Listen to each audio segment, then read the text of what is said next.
This is as close to a red alert as I can get. You need to listen up.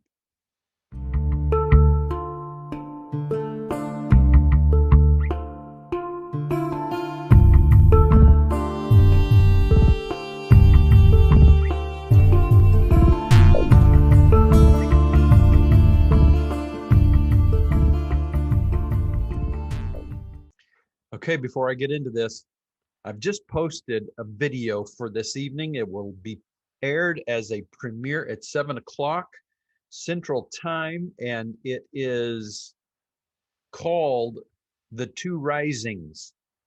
This will be part one of a two-part video. You need to watch this. It talks about how the church must rise first before the beast can rise.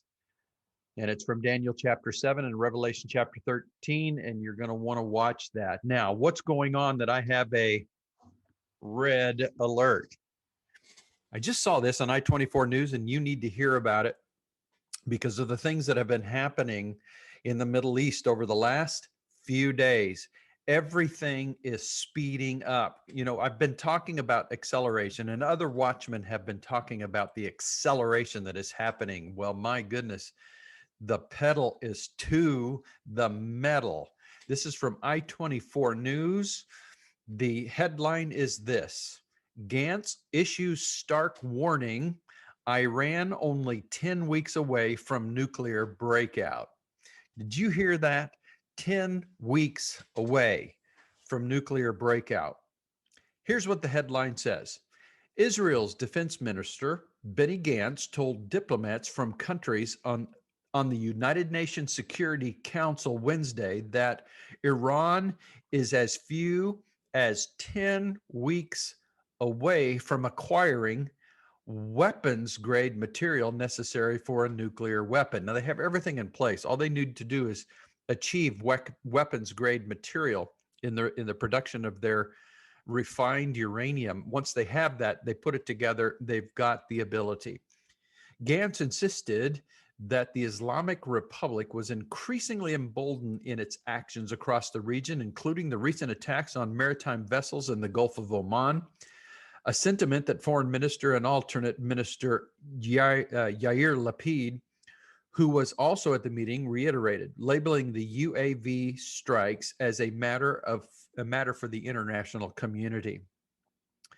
Warming to his task, Gantz declared that Iran was in breach of the guidelines set in the Joint Comprehensive Plan of Action, the so-called Iran nuclear deal signed with former and world's worst president, Barack Obama, in 2015. That was my addition.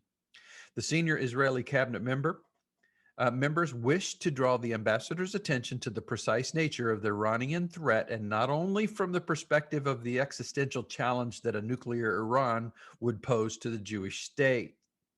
Gantz said that Israel had and would continue to share incriminating evidence of Iran's activity with the international community, but that it retained the ability to act alone if there were threats to its sovereignty, to its citizens. What does that mean? It means Israel understands that no one is going to come to her aid. The weakness from the White House is being demonstrated around the world, but yet this is the appointed time that God has established. We can blame it on Biden all we want. We can blame it on Obama. We can blame it on this. We can blame it on that. This is God's appointed time for these things to take place. We've been seeing it coming. It's been on the horizon. Now it's right before us. It means that Israel is going to have to act alone, and is stating so. And that, in my opinion, and in the opinion of many others, but I've been saying this for years, if Israel acts alone against Iran, you are going to see an escalation in Syria that will lead to the destruction, the complete and utter destruction of Damascus that we read about in Isaiah chapter 17, immediately followed by the descent of those nations that are now gathered in Syria. According to Ezekiel chapter 38 and 39, Gog of Magog, and all of those armies that are with him from Iran, from Turkey, from Sudan, and from Libya will descend on Israel. It's all coming together. That's why the red alert. We need to be watching and praying, because the return of Jesus Christ for the body of Christ is imminent. We go up and all this trouble comes down. Be in prayer.